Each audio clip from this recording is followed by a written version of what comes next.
Ang mabuting balita mula sa langit sa araw na ito. Sa ulap na maliwanag, ito ang siyang pahayag, ang Diyos Ama na nangusap. Ito ang mahal kong anak, lugod kong dinggin ng lahat. Ang mabuting balita ng Panginoon ayon kay San Marcos. Pinupuri ka namin, Panginoong Hesukristo. Noong panahong iyon, umakyat si Jesus sa isang mataas na bundok. Wala siyang isinama kundi sina Pedro, Santiago at Juan. Samantalang sila'y naroon, nakita nilang nagbagong anyo si Jesus. Nagningning ang kanyang kasuutan na naging puting-puti. Ano pat walang sinumang makapagpapaputi ng gayon. At nakita ng tatlong alagad si Moises at si Elias na nakikipag-usap kay Jesus.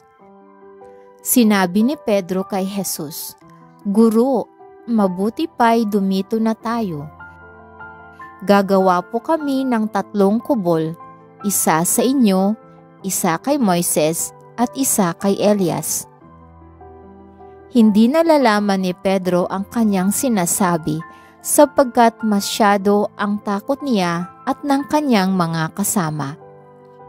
At nililiman sila ng isang alapaap at mula rito'y may tinig na nagsabi, "Ito ang minamahal kong anak, pakinggan ninyo siya."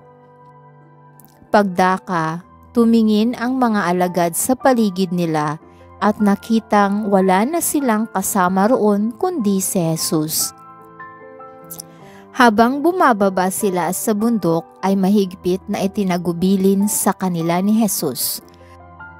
"Huwag ninyong sasabihin kanino man ang inyong nakita hanggat hindi muling nabubuhay ang anak ng tao."